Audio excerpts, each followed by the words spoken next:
Good morning, my dear students. I welcome to all of you to this session of refrigeration and air conditioning. Myself, Viraj Mondal, Assistant Professor, Department of Mechanical Engineering, JIS College of Engineering, Kolani, Nodia. Today, we are going to discuss about the refrigeration and air conditioning duct design and air distribution system, part 3. You know, it is your lecture number 35, which is coming under module 5, and the ME 505. This is dedicated for mechanical third year student, 5th semester third year student. And let us discuss the design and air distribution system, part 3. Here we will be discussing about the dynamic losses in duct.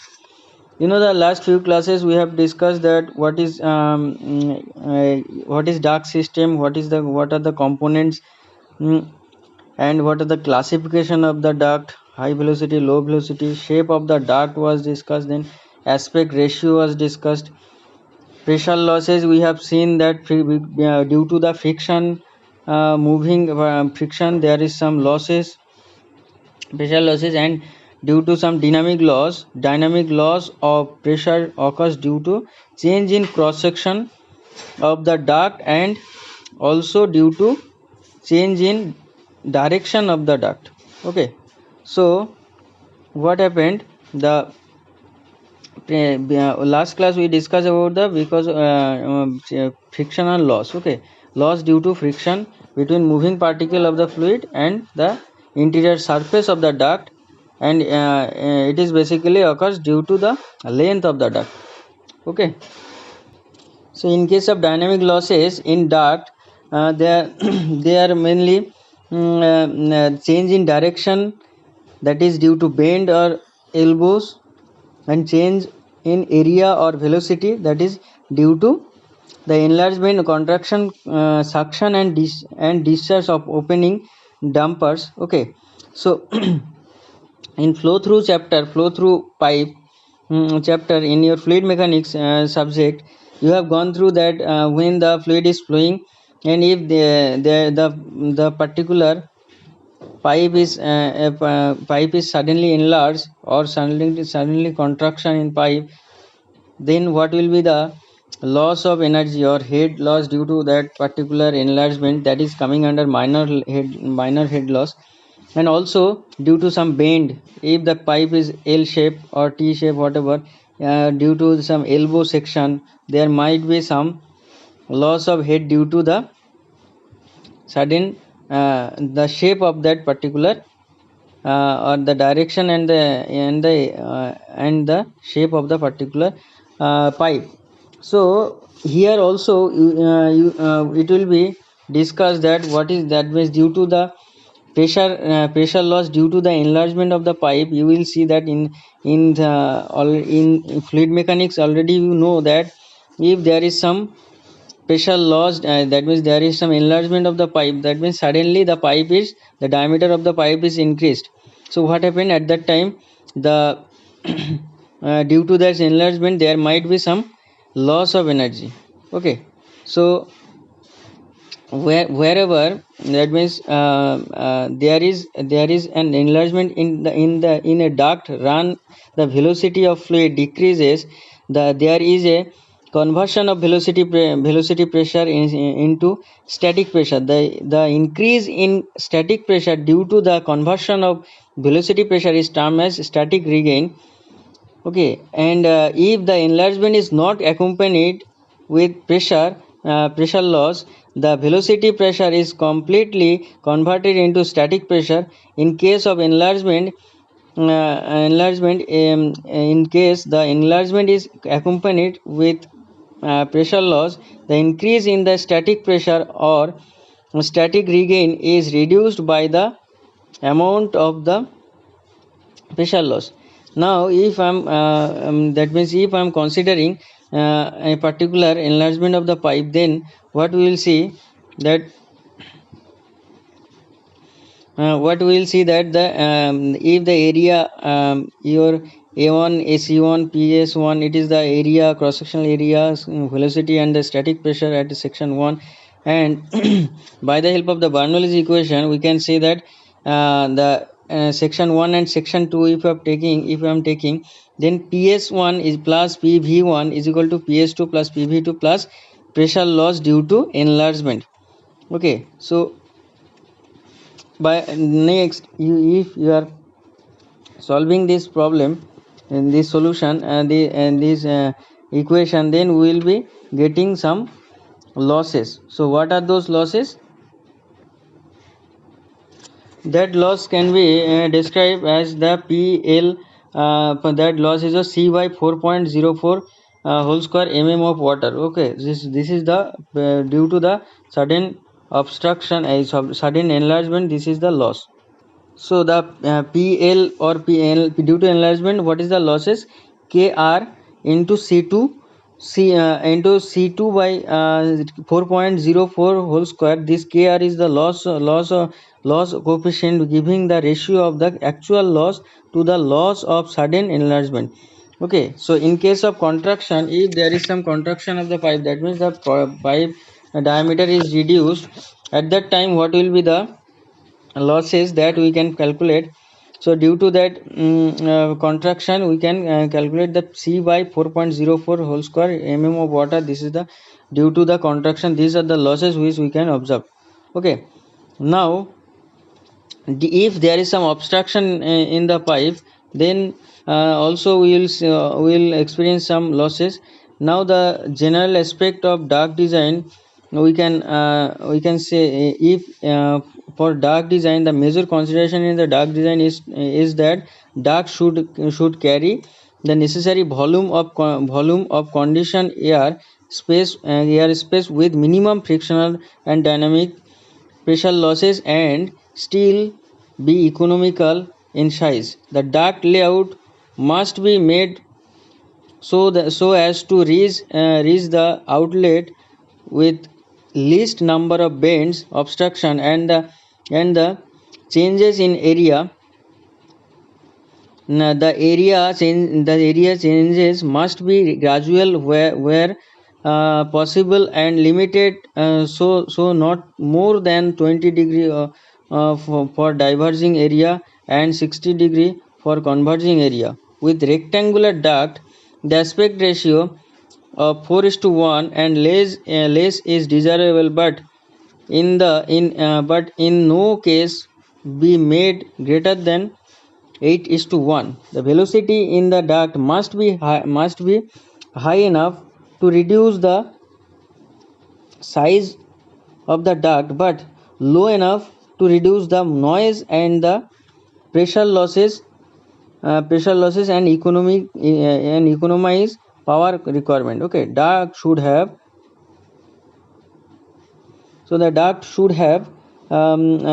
this duct should be made of smooth material such as galvanized iron or the aluminum sheet metal. Whenever the other material are used, alloys should be made for the roughness of the material, and dampers should be provided in each branch outlet for balancing the system. Obstruction is in the duct should be avoided, and it is recommended that GI gauge and recommended velocity in a meter per minute are given in the given already. It is by that means always we are taking velocity in meter per minute and GI in gauge we are taking. Okay, so if I am talking about the GI sheet metal gauge, if it is 16, then up to 30, the longest side in centimeter, the lowest pressure should be up to 30. If it is GI sheet metal gauge is 16, then the high pressure should be above 240. Okay, now the recommended velocity, I can say the outdoor air intake. The outdoor air intake in the residence 150 meter per minute, for filter 17.5 meter per minute, heating or cooling coil for residence 135 meter per minute, air washer 150, fan outlet 30 to 480. Okay, grills 40 to 60 meter per minute, main ducts 210 to 300 meter per minute, and branch duct 180 and branch riser 150. So these are the things, recommended velocity in the residence. In industrial building also there is some recommended velocity. In school, theater, public also there is some recommended velocity. So they, based on this, a duct velocity is maintained. Okay, and if I'm determining the size of duct size, the after deciding the layout and calculation. Okay, after deciding the layout and calculating the requirement of the air quantities at various outlet, the duct size of the outlet, the size of the duct may be determined by using the three method means velocity reduction method, equal friction method, that is your constant pressure method, and static regain method. Okay, so this is the method which we are this is the method by the help of the we are, or that means these are the method which determine the size of the duct and velocity. In velocity reduction method, in this method, the duct design,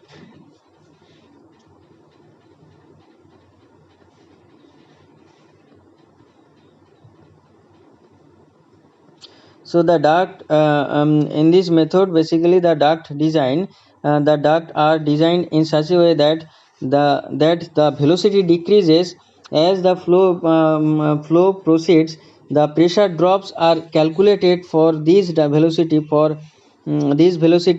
for respective branches and main duct. The fan is designed to overcome the pressure losses along any single run, including the losses of main duct, branch duct, elbows, valves, etc. Balancing is obtained by dampering. It is usually adopted for very simple system and is not recommended for vigorous design of any less simple system. The advantage of velocity reduction method is this method is the easiest easiest in sizing duct.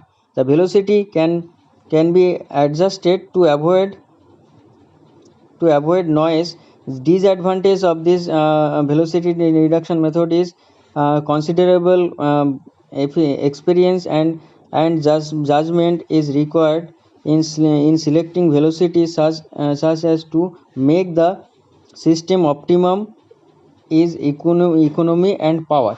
Okay, if I am talking about the equal friction or constant pressure method, in this method the frictional pressure drop per unit length of the duct is maintained constant throughout the system. This is superior to the velocity reduction method since it prevents one selection of the duct having an excessive resistance compared with another in a system having symmetrical branch and outlet runs.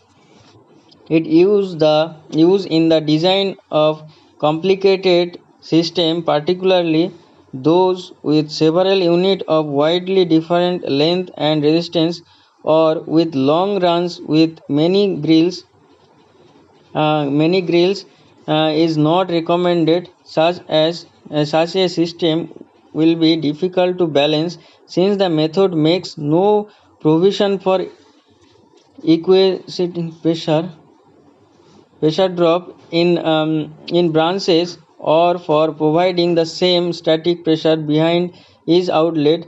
In mm, sizing a rectangular duct with a number of outlets in branches, it is desirable to maintain an aspect ratio as close to 1 as practical and to change only on the dimension at a time. When there is an appreciable difference in equivalent length between branch duct, the longest would be sized by equal friction and the total pressure drop on the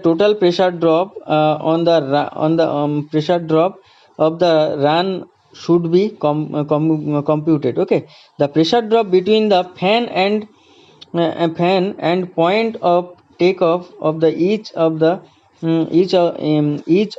other runs should then be subtracted from this total to give the desired total drop of each branch. If the same friction loss per unit length is used for all runs, dampering will be required at the takeoff to shorter runs. Okay, with package equipment where the fan pressure is set, it may be necessary to estimate the total equivalent length of the longest run and divide it into the available pressure to determine the unit pressure drop. Okay, the modification in this system to avoid the dampering is to design the duct for consuming the pressure available at the takeoff from the main. The advantage of this equal friction or constant pressure loss method, this advantage is in this case the symmetrical duct layout with the same length in each run. No dampers are required to balance the system since this method gives equal pressure loss in various branches, and the disadvantage of this equal friction or constant pressure loss method is when the length of the runs are different, then the shortest run will have the minimum drop and air will come out with higher pressure compared with long run duct. If the length of the run are different, the method does not balance the pressure at the outlet. Therefore, the dampers are required for balancing the pressure drop in the various runs. Okay, now last is your static regain method. So this is the determination of the duct size. Another one method, last method, static regain method for achieving the okay. So the for achieving perfect balancing, the pressure losses in various branches should be made equal so that the pressure at all outlet is the same. This is possible if the friction loss in each branch is made equal to the gain in the pressure due to reduction in velocity. The gain in pressure is taken as static pressure gain. For complete regain, it may not be possible to design economically very long branches very near to fan.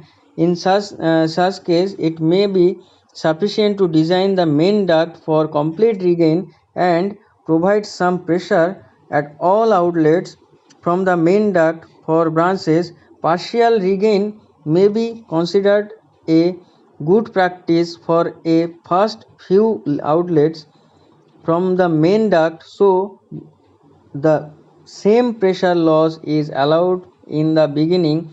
At the rest of the outlet, all frictional losses may be regained by reducing the velocity. The advantage of this static regain method is long runs as long as short runs near the fan can be designed for complete regain.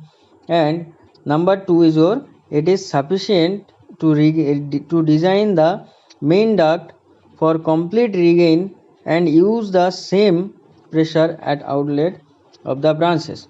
So this is the main disadvantage. This method is inferior to equal friction to equal your friction method in that the duct size for static regain method increases, thus increasing the cost. The cost of the sheet metal increases, but reduced balancing problem give option in favor of this method.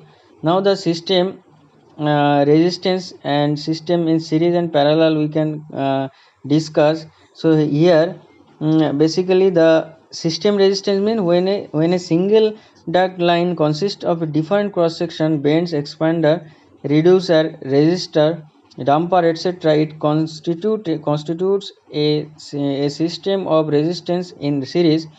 In such a system, all the pressure losses occurring at a given volumetric flow rate are added together to give the system resistance or total pressure loss at a given volumetric flow rate.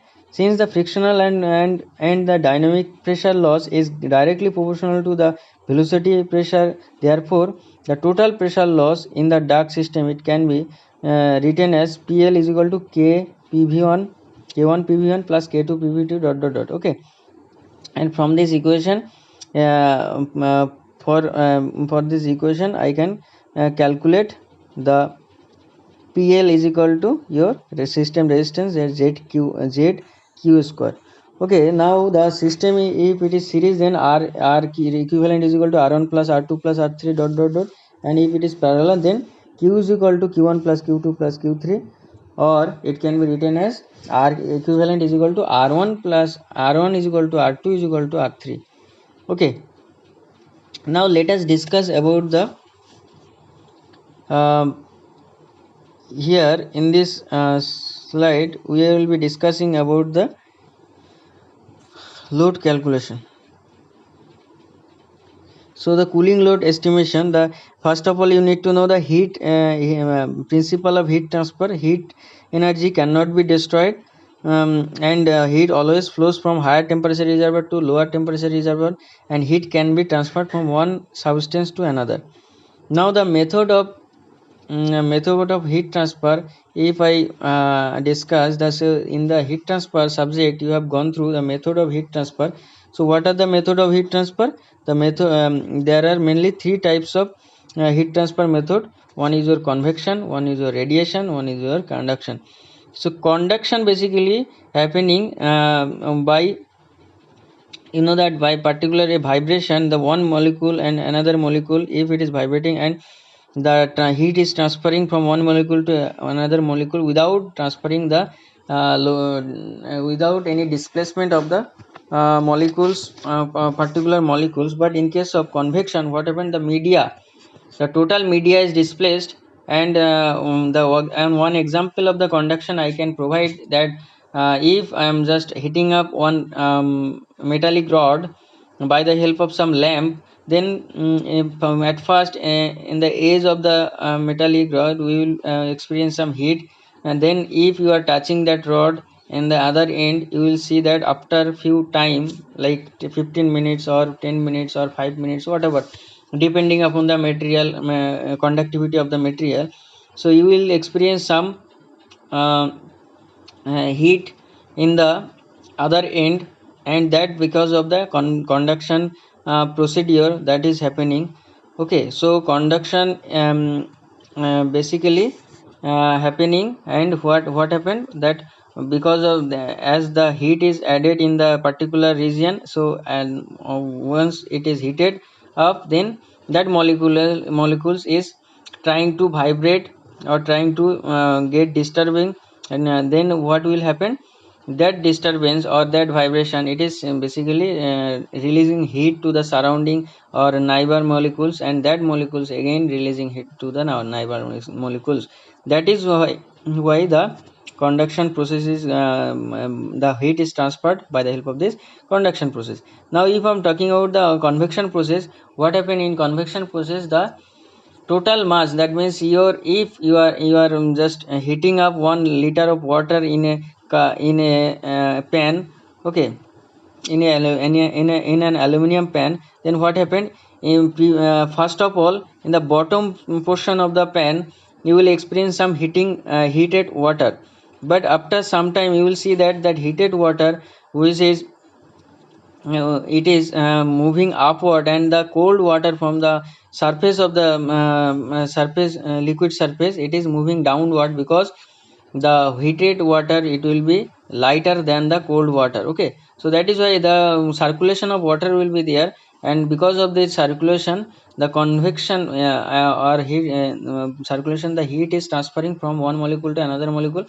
and it is totally based on the media transfer. Okay, so total medium is transferring, so this is because of the convection process. Okay, now if I am talking about the radiation process, so here basically no medium is required, so it is the energy or heat energy, whatever that energy is coming without any kind of medium, and it is coming with like a photon or like a wavelength, you can say.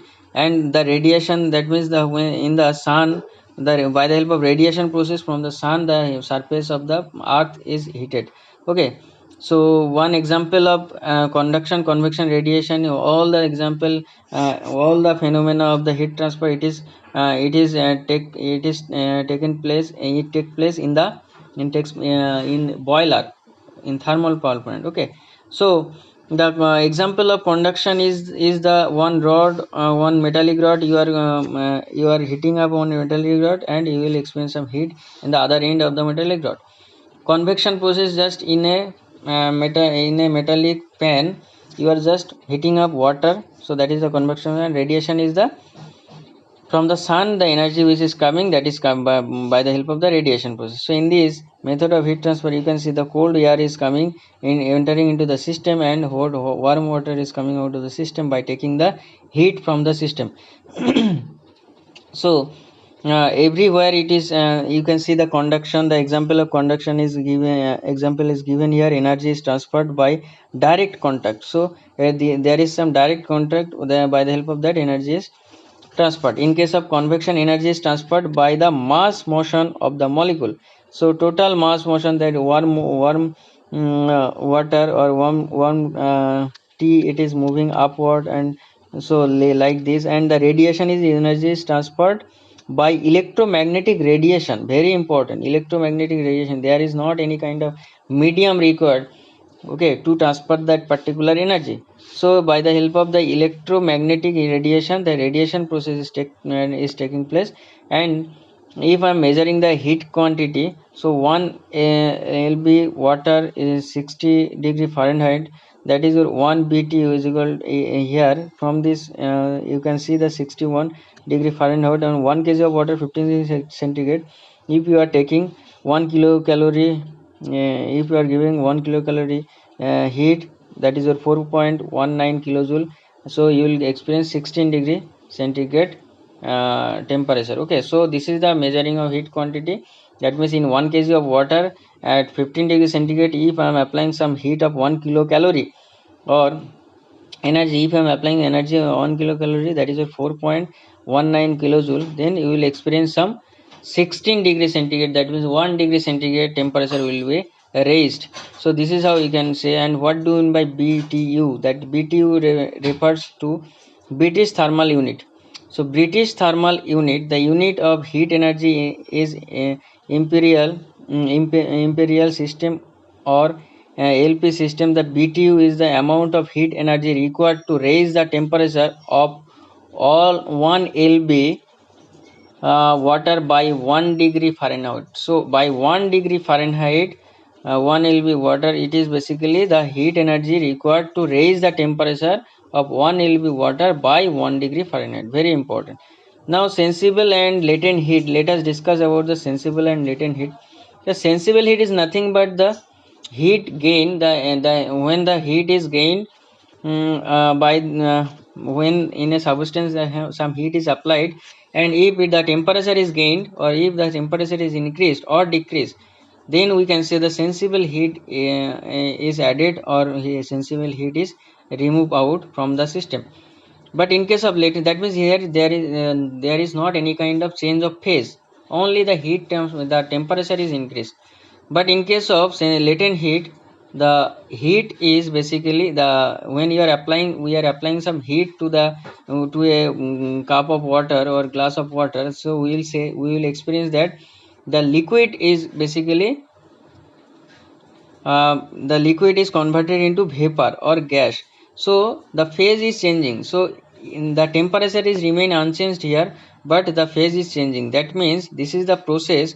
By the help of that, the particular phase can be changed from solid to liquid or liquid to gas, or and by the help of sensible heat, just you are just really applying some heat and temperature is raised. Okay, so this is all about the sensible heat and latent heat. Next class we will be discussing about the human comfort, factors affecting the human comfort, the indoor design condition.